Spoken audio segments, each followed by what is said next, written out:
Hello everyone. Before starting Red Hat Linux, let us first have some idea, not in very detail like you learn in your BTech or BCA, very detailed operating system, but it is in a very short form so that you need to know that what is RHEL, why we are using, what is operating system, what is kernel. So these are some terms which are repeatedly comes into our lecture. So if you know these terms theoretically, then it will be easy for you to understand the concepts, right? So as I mentioned earlier, that first section will be theoretical section, and I will try to cover all these things in one lecture each. So first, let me start with the operating system. So now when we are talking about the operating system, as you know that operating system is a software program that serves as the foundation of computers operation.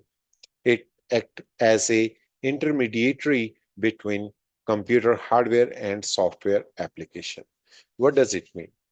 It means whenever you are running any application or whenever you are using any hardware device or anything which you want to do on your laptop related to software or hardware, you need a operating system. That operating system is a communication device, you can say, which basically set up a communication between your hardware and software. And there are so many other things which it manages, like processes it manages, files it manages. There is a file system, etc. So operating system is not a hardware, it is a software. Like Windows is an operating system. Red Hat Enterprise Linux is an operating system. Ubuntu is an operating system, and so on. So it managing the hardware resources and providing essential services to the software program. Without an operating system, it would be challenging for the user to interact with and utilize the computer effectively. So primary function of operating system is what? So now let us understand the primary functions of operating system. It is an abstraction layer, you can say, for hardware, because when we type something on our text editor or anywhere in the system, so operating system performs that activity. So keyboard, monitor, and your pen drive, speaker, all these are the hardware component. So the operating system provides a layer of abstraction over the underlying hardware, shielding applications from the complexity of hardware implementation, right? So if you don't have the operating system, you are typing something, machine component, motherboard, CPU, they don't understand your English language. So that is to be converted into the machine language. So operating system is the one which is providing that abstraction layer. It allows software to interact with the standard interface, making it easy to develop programs that works across various hardware configurations, right? So, so it basically runs the software. For example, you want to write a program in some programming language, you want to run your MS Office. So all is happening on top of the operating system. So in the background, operating system program is running, which is basically managing all the hardware or the software interactions or their management. Process management. What is process management? See, whenever any execution happens in an operating system, that is called process. So it is managing multiple processes, right? Which is a program simultaneously. It schedules the task to ensure that fair access of resources and efficient use of the CPU or the central processing unit. Memory management.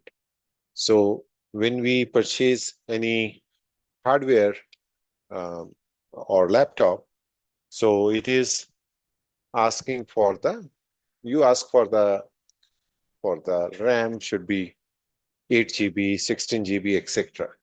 Right? So in that case, the right. So in that case, the memory which is basically utilized is utilized by your processes is managed by OS or operating system. Okay.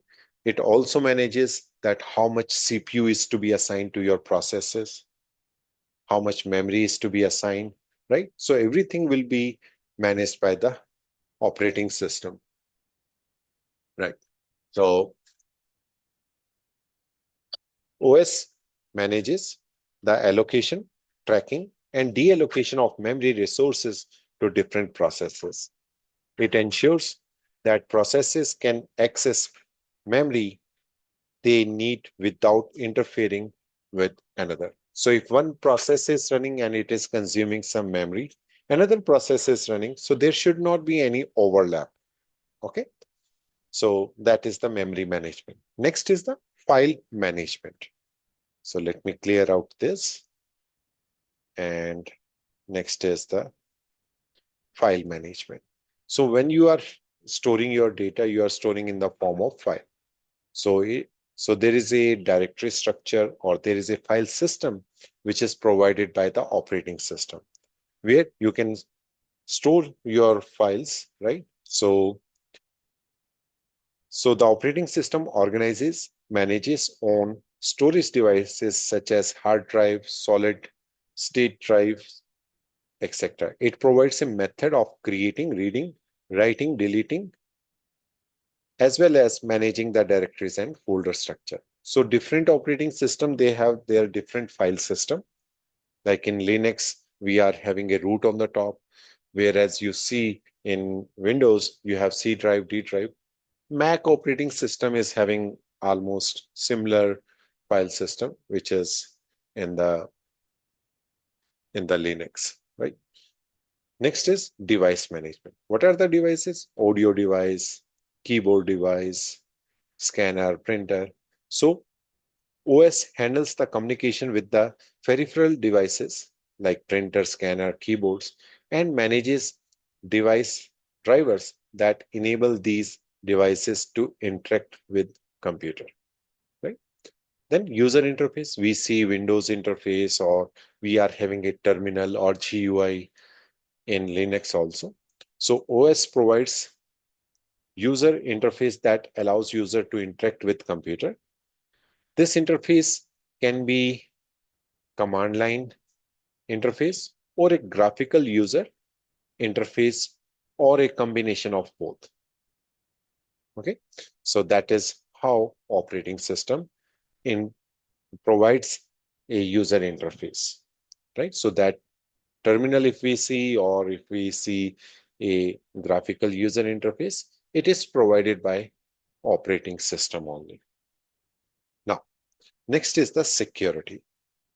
So when we are talking about the security, so operating system implements security measures to protect the system and data from unauthorized access and malware threats, right?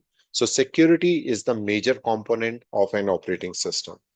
So when you choose any operating system, whether it is Windows or Linux or Mac operating system, so your main concern is the security, how secure my system is. There should not be an unauthorized access to my system. So all those kind of security features are provided by operating system only. Getting general purpose operating system. These are the versatile operating system used in desktop, laptop, servers, etc. So if you use Linux, so you can use as a client or as a server. You can use Windows as a client or server. So these are the operating system, but their server version is different, their client version is different. So it could be possible, like in Windows, we are having the Windows server. In Linux, we use the similar version, but if we make a server, Linux server, so we add some more feature which we don't use in the client Linux. Okay, so it's a matter of which version of that operating system you are using, whether it is a server version or whether it is a client version. Now, embedded operating system. There are some operating system which are the embedded operating system which are used for smartphones, for IoTs, and specialized machineries. Now, real-time operating system. So these are the time-sensitive this is for time-sensitive application where task must be completed within a precise time interval. It is critical in system like industrial automation and robotics. So this is real-time operating system. Now, next one is mobile operating system. So mobile operating system like iOS, Android, right? So these are the operating system which are meant for the mobile-based application. So this is your choice where you want to deploy your application. You can choose that operating system for your choice. If you are developing Windows-based application, go with the Windows operating system. If you are going with the mobile application, real-time application, then you can go with those type of operating systems.